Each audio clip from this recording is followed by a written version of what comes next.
Science Cast, uma conversa com ciência. Olá, sejam bem-vindos. O meu nome é Vasco Matos Trigo, sou jornalista e este é o Science Cast, uma conversa com ciência. Com ciência e com cientistas. Hoje o cientista é o Rui Rocha, que é doutorado em Biologia e Biociências Aplicadas pela Universidade de Aveiro. É licenciado em Biologia Marinha e Pescas pela Universidade do Algarve e é professor e investigador do Departamento de Biologia e do CESAM da Universidade de Aveiro. Está envolvido em inúmeros projetos e é desses projetos também que nós vamos falar. Mas eu já falei aqui na aquacultura, é uma das palavras-chave da sua atividade, não é, Rui Rocha? Correto, Vasco. Antes de mais, obrigado pelo convite.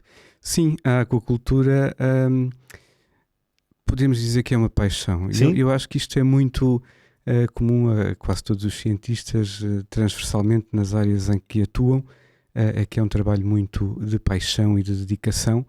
E a aquacultura, isto tem uma questão curiosa que posso tentar resumir em alguns segundos.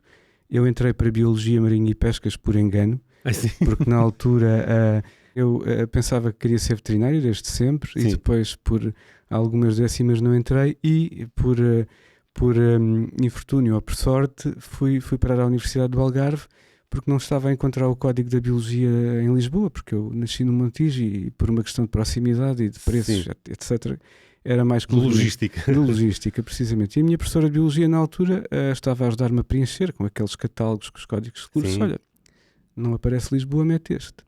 E foi um choque. Foi um choque. Entrou.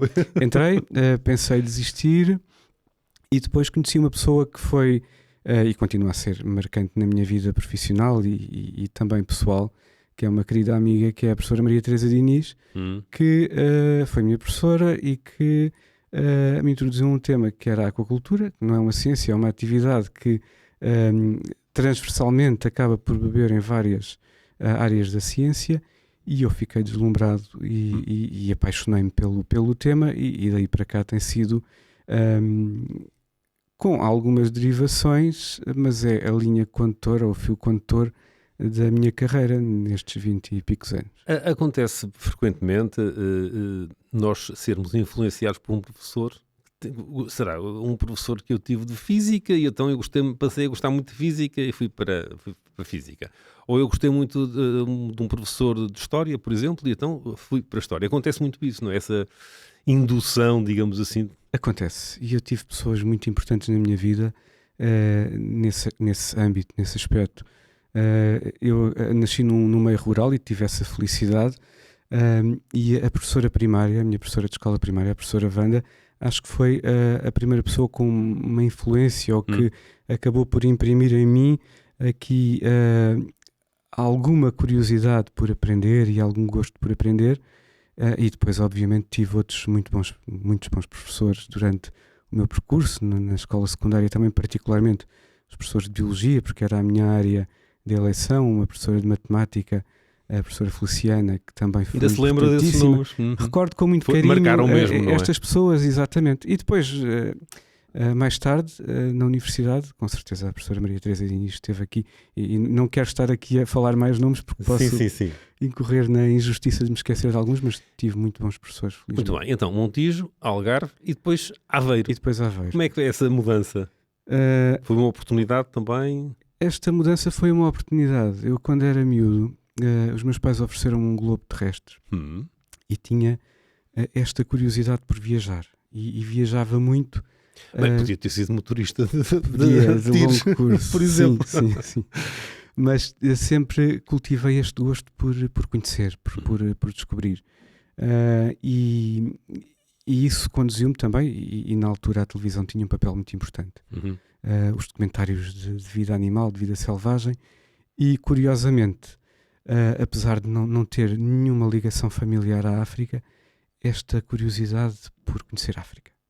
E felizmente consegui, depois mais tarde, a nível profissional, colaborar com alguns países africanos. Sim, eu tenho aqui uma referência em Moçambique, nomeadamente, não foi? Exatamente, Moçambique, Angola, São Tomé e Príncipe, E já tive a felicidade de desenvolver alguns projetos nestes países. E isso implicou estadias lá, portanto, permanência durante alguns tempos? Implicou estadias, implicou muitas aventuras. Quando eu me reformar, depois escrevo um livro sobre as aventuras. Implicou também muitos desafios. Nem sempre tudo corre bem.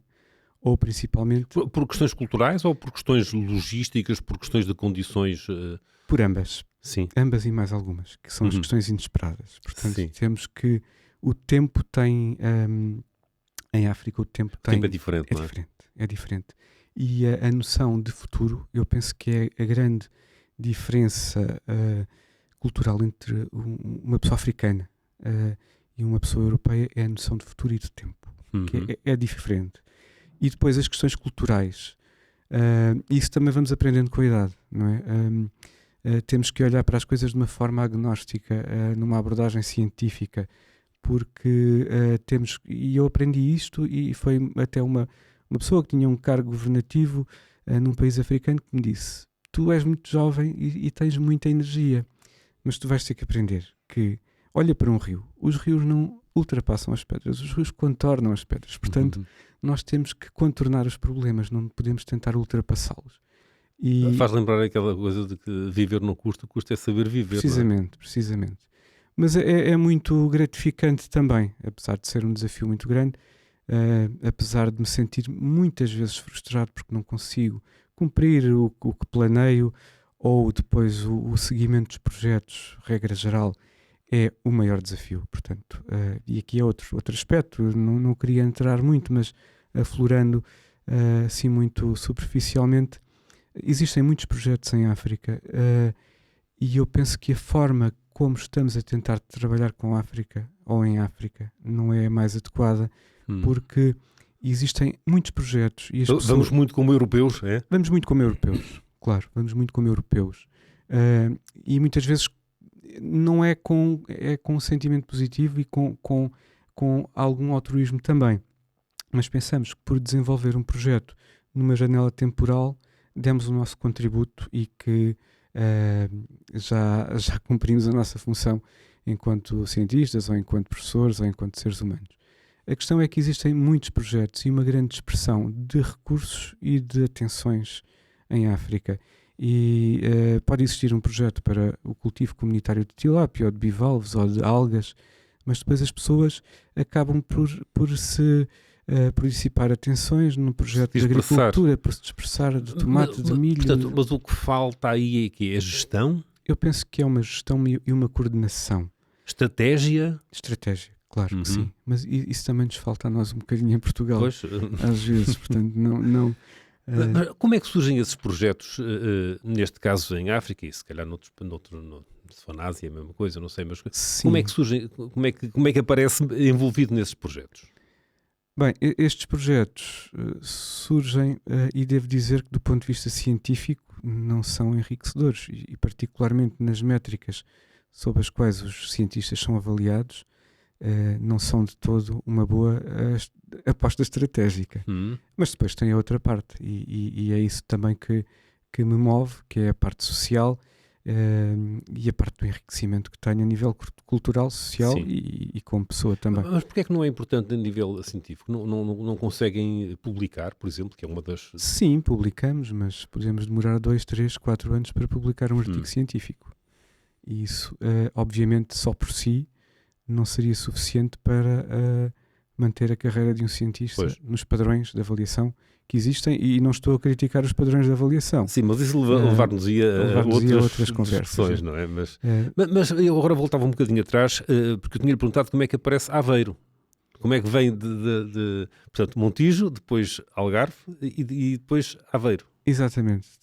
Tem uma criança pelo meio. A minha filha nasceu e eu tinha começado, ou estava prestes a começar um doutoramento em Aveiro, mas depois à época, por necessidades económicas e por uma questão de apoio familiar, porque as famílias estavam aqui na margem sul do Tejo, decidimos vir para cima e foi aí que fundei a primeira empresa uma empresa ligada aos organismos ornamentais marinhos.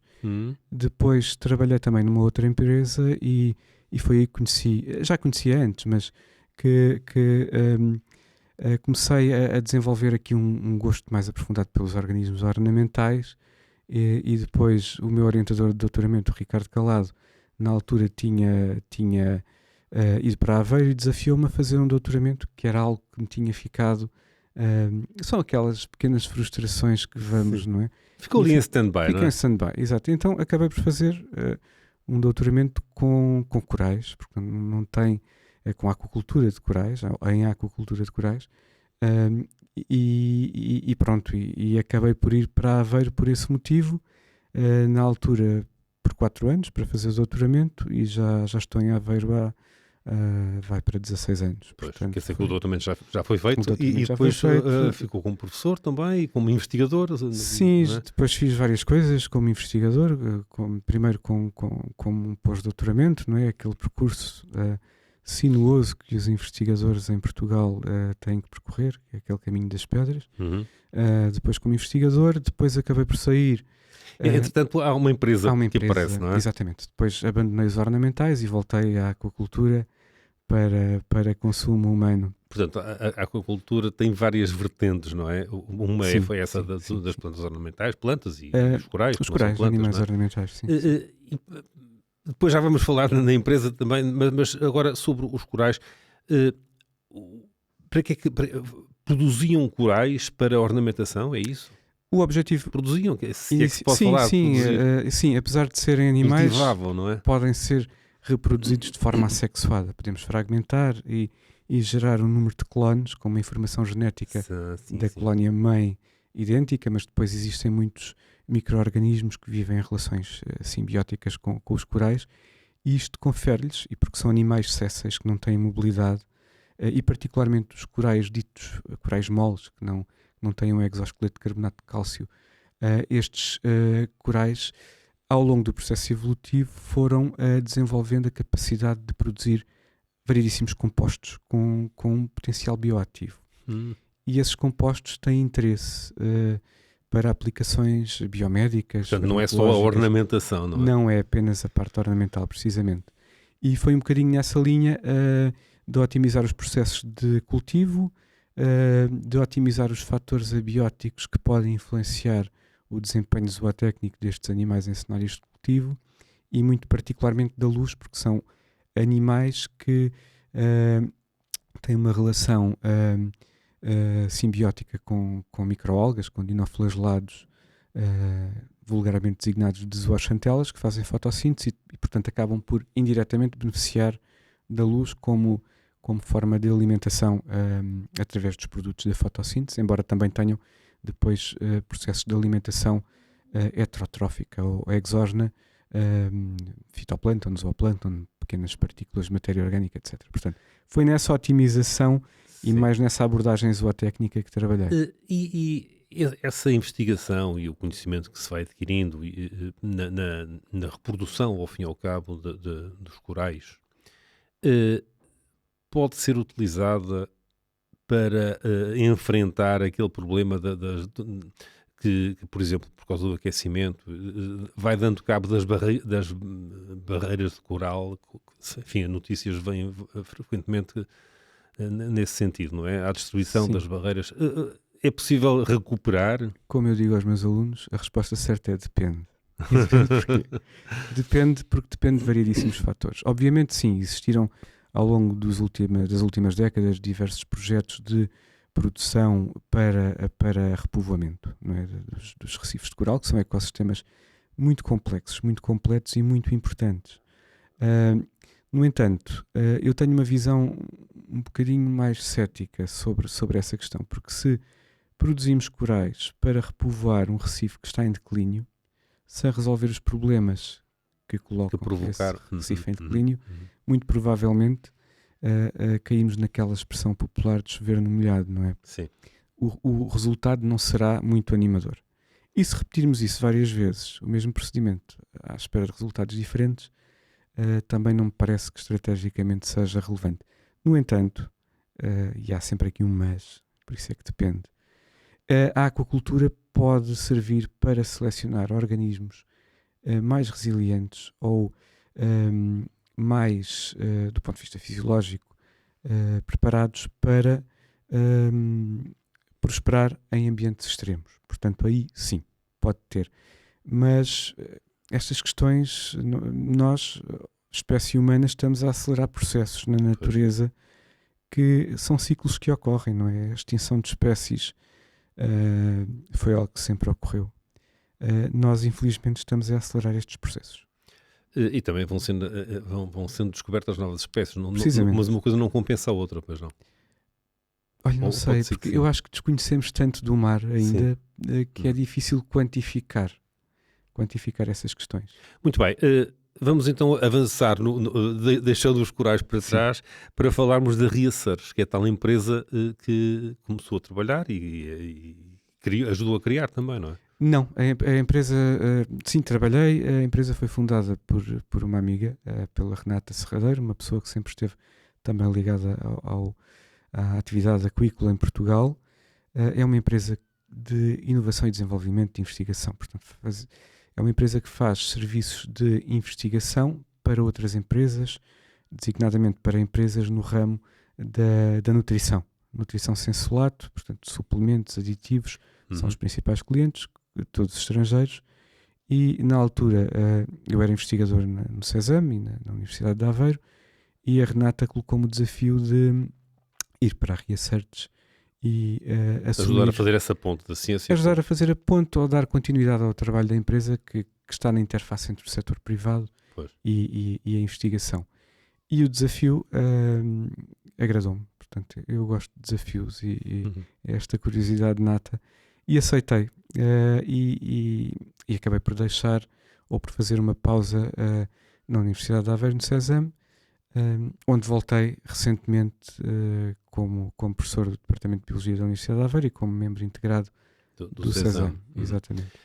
Mas não deixou, vamos lá ver, foi chamado para a Research por causa da sua experiência científica, não é? E não só, e também por alguma experiência empresarial de gestão que fui acumulando, que não gosto. Não gosto. Não? Não gosto de gestão, não gosto de trabalhos administrativos, mas infelizmente tem que ser, não é? Alguém tem que fazer esse trabalho. Exatamente, não é? Alguém tem que fazer esse trabalho. Não pode ser só por amadorismo. Não. A Research chama-se RIA por causa da RIA de Aveiro. Presumo. Exatamente, por causa da RIA de Aveiro, e Search vem do Research e como o foco era muito no mercado internacional, o nome não foi escolhido por mim, mas é um nome que eu gosto muito e acho que faz um casamento perfeito entre a nossa RIA de Aveiro e a investigação aplicada que se faz. E é nesse âmbito que tenho trabalhado, nessa interface entre academia e empresas, e é aí que eu gosto de trabalhar, ou até também nos projetos da aquacultura comunitária, acaba por ser muito na parte da aplicação de conhecimentos científicos para desenvolver produtos e para desenvolver projetos aplicados. Eu vi que na Research há alguns projetos, tem aqui alguns nomes, não dá para falarmos de todos, claro, mas alguns, por exemplo, a Digit Aqua, transição digital e tecnológica para a aquacultura, não é? Sim. E para a economia do mar. E para a economia do mar. É uma testbed que a Research, da qual a Research é promotora, que naturalmente nasceu. A Research acaba por ser uma testbed por natureza, mas naturalmente nasceu pelo interesse, e isto demonstra, ou sublinha mais uma vez, o caráter multidisciplinar que esta atividade que é a aquacultura encerra, de testar, de validar soluções digitais e tecnológicas que possam ser aplicáveis à aquacultura em primeiro lugar, mas também à economia do mar num senso mais lato. Mas onde é que entra aí a digitalização, digamos? Nos processos, na otimização de processos, em coisas tão simples como desenvolver preditores através de bases de dados, de otimizar através de processos de imagem a quantificação da ingestão de alimento, através também de imagem e tratamentos de dados de imagem, o comportamento dos organismos que são cultivados para conseguir prever se está tudo bem ou se há ali algum indício de algum problema que o olho humano não distinga à primeira vista, da otimização de sondas, de sensores, de equipamentos, porque a aquacultura é uma atividade dinâmica e pensa-se que historicamente teve origem na antiga Mesopotâmia e depois mais tarde no Império Médio, no Egito, e depois a China alavancou, mas a modernização da aquacultura tem sido algo bastante importante e relevante e vai ser fundamental para a sustentabilidade desta atividade. E particularmente o cultivo com meios tecnológicos que vai proporcionar o que se chama hoje de aquacultura de precisão, de produzir mais com menos recursos e de uma forma mais sustentável, vai assentar muito nesta inovação tecnológica, que hoje já é uma realidade, mas estas questões são dinâmicas, não é? Sim, sim. E a é evolução aí, tecnológica também exatamente, é muito rápida. É muito rápido. O comum das pessoas, quando estou a falar de aquacultura, lembra-se logo dos peixes, não é? Sim. O salmão, o robalo, a dourada, nomeadamente, não é? Mas não é só isso. A aquacultura, quando está a falar nos processos de produção, não é só de peixes, pois não? Não, a aquacultura define uma atividade que se dedica à produção de animais, de plantas ou de algas em ambiente aquático.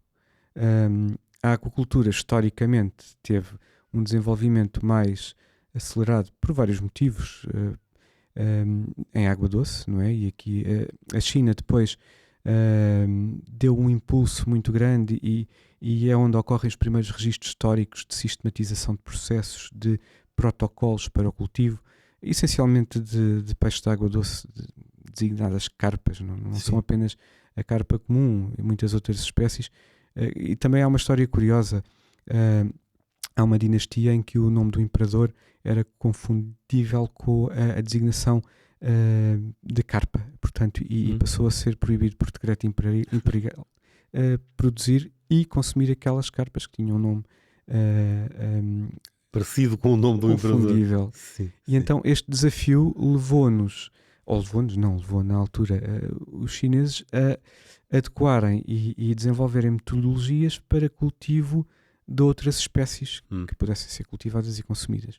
E isto foi o início da aquacultura multitrófica integrada, que hoje falamos como algo de moderno e de atual, mas que já teve início há variedíssimos séculos atrás. E eu penso que estes desafios vão... acho que devíamos aprender um bocadinho com a história. E a China tem uma história longa e muito conhecimento que, exatamente. De facto, às vezes as pessoas não têm bem essa noção. Exatamente. Não é? E eu penso que vão ser esses desafios e, concretamente, a escassez de alimentos que nos vão levar de uma vez por todas, e a Europa investe muito em investigação, em aquacultura, mas a Europa, a União Europeia e Portugal também. No entanto, a produção não descola, não é? Desde sempre que me lembro de ouvir falar nas 25 mil toneladas como objetivo estratégico para Portugal, produzimos pouco mais de 18 mil toneladas, que representa menos de 3% ou pouco mais de 2% do que consumimos de pescado. E nós importamos. A Europa importa. A Europa é o principal importador de produtos de aquacultura da China. Mas a razão não pode ser por não termos costa, por não termos mar, não é? A razão, a principal, eu não vou falar de política. Sim. Embora a ciência tenha muito a ver com a política e deveria, digo eu, isto é uma opinião, influenciar mais a política. Se calhar, se não influencia, não é por culpa dos cientistas, é mais por culpa dos decisores políticos que não estão tão atentos. Bom, mas isso não vamos entrar outra por questão. Aí então. Eu penso que há uma quarta parte de culpa e possivelmente da forma como comunicamos. Por isso é que comunicar a ciência é muito importante. É importantíssimo. Aqui a questão é, talvez porque os cientistas têm uma visão estratégica a longo prazo e os políticos têm uma visão estratégica a longo prazo que significa 4 anos. Significava, hoje em dia em Portugal já não é ano a ano. Portanto, mas de facto sim, investe-se muito nós exportamos recursos humanos, nós exportamos conhecimento, mas a produção em Portugal e na Europa não descola. E o espaço, o acesso ao espaço e à água é a grande questão. E a complexidade dos processos administrativos que levam ao acesso ao espaço e à água é o principal constrangimento para o desenvolvimento da aquacultura em Portugal. Há vontade... um paradoxo, não é? É paradoxal. mas há conhecimento, há vontade de realizar investimentos, não existem espaços destinados à aquacultura. Talvez o paradigma mude quando a escassez nos conduzir a uma necessidade de criar uma reserva alimentar, como tínhamos em tempos a reserva agrícola, uma reserva alimentar, e que à mesma mesa se sentem as pessoas que têm conhecimento, as pessoas que têm necessidade de produzir e vontade de produzir, e muitas empresas têm setores de ID com cientistas doutorados e fazem investigação aplicada de muita qualidade. Portanto, nós demos aqui um passo muito importante desde 1986, quando a aquacultura do robalo e da dourada iniciou em tanques de terra, posteriormente à entrada de Portugal na União Europeia. Tivemos aqui uma evolução tremenda. No entanto, o que falta agora é espaço e o acesso ao espaço e à água. Vou dar-lhe um exemplo muito prático. Por exemplo, na Ria Formosa, e até o cultivo de bivalves e de macroalgas é apontado por algumas pessoas como o futuro, e eu acho que é um erro estratégico, porque devemos olhar para a aquacultura como um todo. Mas mesmo centrando nos bivalves, que são organismos que têm um impacto ambiental reduzidíssimo, e vários artigos científicos comprovam isso, a Ria Formosa está prestes a perder 60 hectares de produção, porque existiu uma deliberação no Conselho de Ministros baseada numa organização territorial que dá às pessoas um prazo até, salvo erro, 2028, para abandonarem essas áreas de produção de bivalves. Curiosamente, áreas onde existem investimentos de projetos financiados pelo governo que estão a ser implementados e que depois essas pessoas vão abandonar o investimento que fizeram. Sim. Isto, mais do que paradoxal, eu penso que é estranho, e eu não consigo encontrar aqui uma forma lógica, racional e politicamente correta para entender e para explicar isto. E depois, se isto é com os bivalves, agora imagine com peixe, não é? Pois. Rui Rocha, voltamos agora à Ria Search para um outro projeto que enfim, eles estão todos relacionados porque a área de atuação é essa, mas o Ignition, Improving Green Innovation for the Blue Revolution, esta revolução azul, mas com inovação verde. Exatamente, como é que é isto? Exatamente, sim. Esse projeto é um projeto europeu, e os projetos europeus são Pois, já há pouco disse que a Ria Search tem muita atividade sim. extranacional, digamos Exatamente. Os clientes da Ria Search são maioritariamente, ou quase exclusivamente, clientes estrangeiros e até extracomunitários. Mas este projeto, concretamente? Este projeto surge na sequência de um outro projeto europeu, que era o Aqua Combine, que tinha como objetivo utilizar uma planta halófita, que é a salicórnia, para diversas aplicações, numa lógica de economia circular, e é aqui onde o verde e o azul se misturam e se juntam. E este projeto foi um projeto onde eu aprendi bastante, porque tinha uma equipa multidisciplinar que ia desde a aplicação médica, biomédica, cosmética, como suplementos, na produção de suplementos alimentares, na produção ou na integração de alimentos para peixes e para camarões, e depois até na produção de biogás e também em processos de biorrefinaria para desenvolver aqui uma quantidade de extratos e de frações que podiam ser aplicadas em diversas áreas. Portanto, basicamente o objetivo geral era cultivar estas plantas com efluentes de aquacultura, portanto ter aqui uma medida de biorremediação associada à produção de uma biomassa de salicórnia, e depois a utilização total desta planta para diversas aplicações no objetivo de valorizar até muitos subprodutos ou resíduos, tornar resíduos em produtos, em subprodutos. A tal economia circular. A tal economia circular. Depois o projeto Ignition vem na sequência deste, mantém alguns dos parceiros e tem também aqui como objetivo, mais focado em aquacultura, utilizar aqui alguns destes extratos ou frações destas plantas halófitas para integrar a alimentação. Hoje em aquacultura fala-se muito de alimentação funcional, ou seja, hoje a questão centra-se muito na funcionalidade ou na capacidade que um determinado ingrediente tem para além da questão meramente nutricional, do crescimento. E muito no que isto contribui para a saúde e bem-estar animal, E aproveito também para fazer um parênteses e desmistificar aqui um bocadinho o que é a ideia que o público em geral tem na aquacultura, da utilização de antibióticos. Desde 2006, na União Europeia, é proibido utilizar antibióticos como medida preventiva. Os antibióticos são utilizados, como em qualquer outra produção animal, para tratamento de determinada doença, prescritos por um médico veterinário, após a realização de um antibiograma e identificação do agente patogénico e durante um período determinado e depois com um período de segurança também determinado para salvaguardar todas as questões da segurança alimentar. Pois, e nesse sentido, há pessoas que pensam que o peixe pescado selvagem, dizemos assim, que é melhor do que o da aquacultura. Se calhar já não é tanto assim, não é? Porque o da aquacultura sabe-se o que é que eles comem o selvagem não se sabe tanto. Sim, eu penso que aqui, sim, isso tem um fundo de verdade.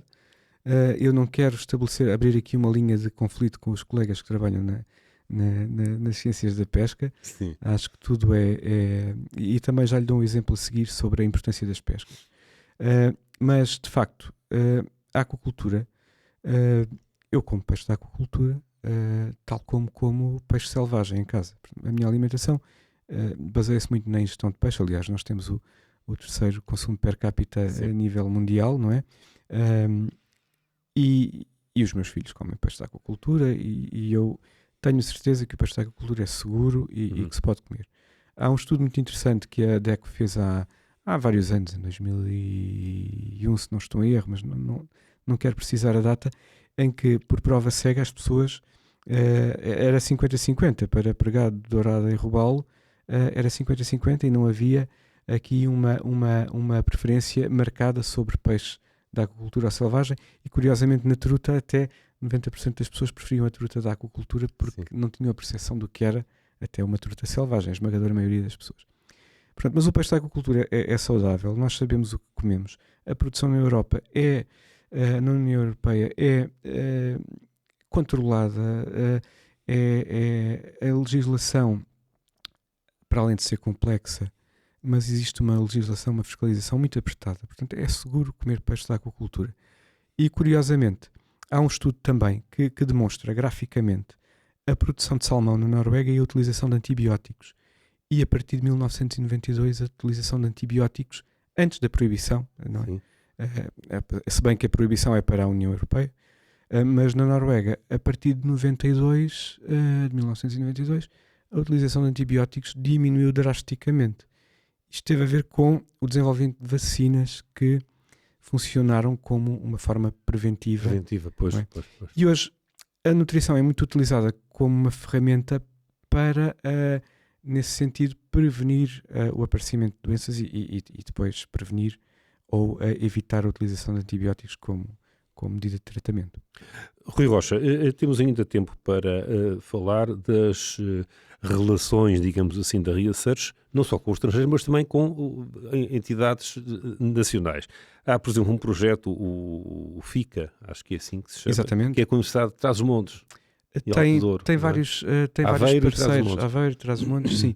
Sim, a Research, desde a sua gênese, que colabora com várias universidades e centros de investigação. Aliás, aproveito também para mencionar que eu tento diferenciar aqui um bocadinho, não é? Como tenho os dois chapéus, o CESAM da Universidade de Aveiro e o da Research, não estou em projetos que tenham ambas as instituições, estão outros colegas da Research ou outros colegas da Universidade, mas o FICA, curiosamente, é um projeto que veio quando eu ainda estava na Universidade de Aveiro e no CESAM, e é um projeto que também teve a participação do CESAM, mas esta interação com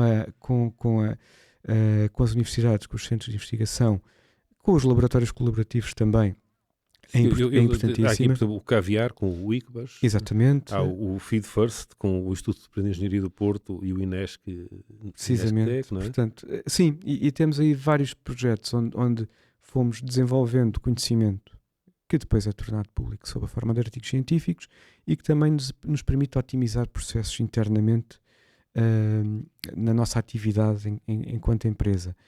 A Research vai ter também uma cátedra com o CESAM E isto demonstra e vem aqui também evidenciar a importância desta ligação. E esta cátedra com o CESAM, que é cofinanciada pela Fundação para a Ciência e Tecnologia, vai ainda aprofundar mais e cimentar mais estas pontes que existem com estes centros de investigação, com as universidades e por uma questão geográfica e devo dizê-lo também sentimental, não é? Porque eu sou membro integrado do CESAM. CESAM que teve uma excelente classificação e o seu diretor, professor Maria Soares, e toda a equipa estão de parabéns. Estão de parabéns. Triplo 5, foi fantástico e que nos deixou todos muito orgulhosos. E vai cimentar ainda mais estas relações que existem. Depois os laboratórios colaborativos, e em particular o laboratório do qual eu faço parte, que é o S2 Aqua, são estruturas, são associações sem fins lucrativos que vêm também cimentar esta interface e estas pontes entre a investigação fundamental, entre a investigação desenvolvida nas universidades, nos centros de investigação e o setor empresarial.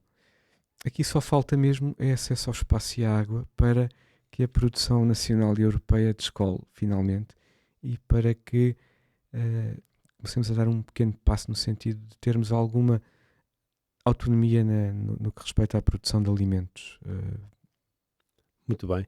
E com essa boa notícia da nova cátedra e com este desafio também para os decisores políticos, nomeadamente, chegamos ao fim deste episódio do ScienceCast. Rui Rocha, muito obrigado por ter estado connosco. Este episódio, tal como os outros, estão disponíveis nas plataformas de podcast e a versão vídeo também no canal YouTube. Obrigado por estar connosco e até para a semana.